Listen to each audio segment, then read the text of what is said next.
So here's the thing about A Time to Kill, it's not really about whether a crime happened. Everyone saw it, there were witnesses, the guy literally did it in the courthouse. The question isn't who did it, it's can you blame him? Didn't you defend Billy Ray Cobb a few years back? Who'd they rape? The movie opens in Canton, Mississippi, and before you ask, yes, the setting matters. A 10-year-old black girl named Tanya Haley is walking home from the grocery store when two drunk white guys, Billy Ray Cobb and Pete Willard, decide to commit the most horrific crime imaginable. They rape her, beat her, try to hang her, the branch breaks, then throw her off a bridge into a creek, assuming she's dead. She survives. They get arrested. And here, where the logic of the movie kicks in. Her father, Carl Lee Haley, played by Samuel L. Jackson, immediately understands something that takes the white characters the entire film to grasp. He knows these men will either walk free or get a slap on the wrist.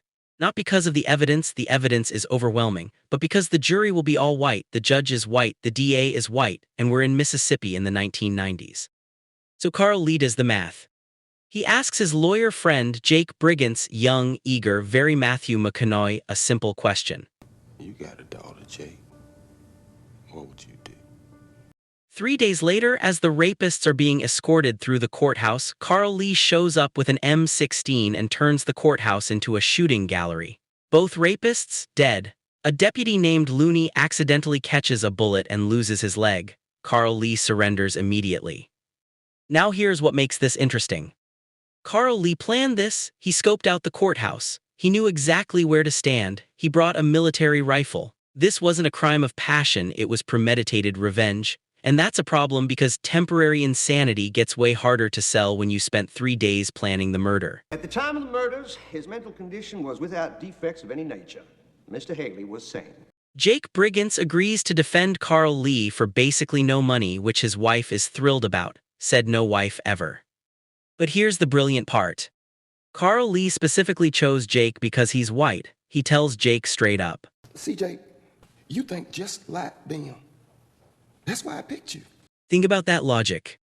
Carl Lee doesn't want a fancy civil rights attorney or someone from the NAACP. He wants a white guy who thinks like the jury will think. Someone who understands the prejudices in that courtroom because he was raised with them.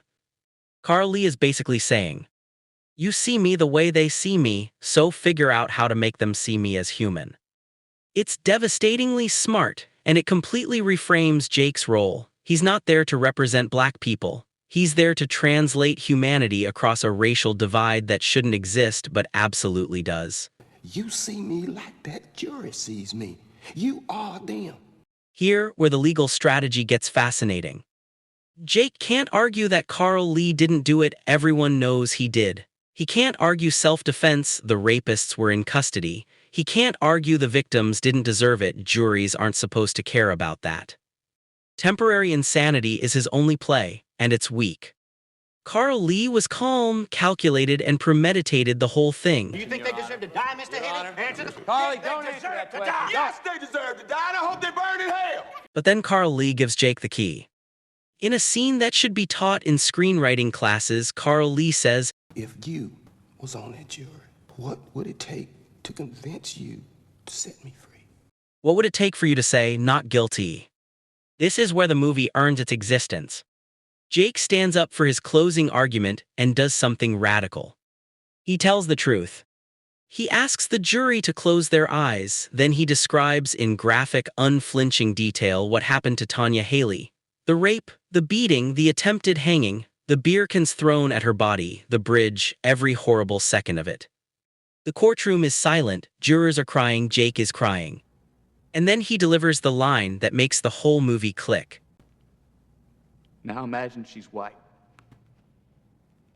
That's it, that's the whole argument. The movie is asking, would this even be a trial if the victim were a white girl and the murderer were a white father? Would anyone question his motives? Would anyone call him a criminal, or would they call him a hero? The now imagine she's white argument is simultaneously brilliant and troubling. It's brilliant because it forces the jury to confront their own bias. It doesn't argue that Carl Lee was insane, it argues that justice should be equal. If you'd let a white man go for this, then letting Carl Lee go isn't special treatment, it's equal treatment. But here's the uncomfortable part. The movie is basically saying, you should give this black man the same pass you'd give a white man for murder. Which raises the question, is that justice? Or is it just expanding who gets to commit revenge killings? The film never really wrestles with whether vigilante justice is right. The movie's argument is basically this. These men were so evil and the system so broken that murder was justified. That's a wild thing for a major Hollywood film to argue. The jury finds Carl Lee not guilty. An African-American child runs out screaming, "He's innocent!" Which is legally bizarre because he definitely killed those men, but okay, temporary insanity, sure.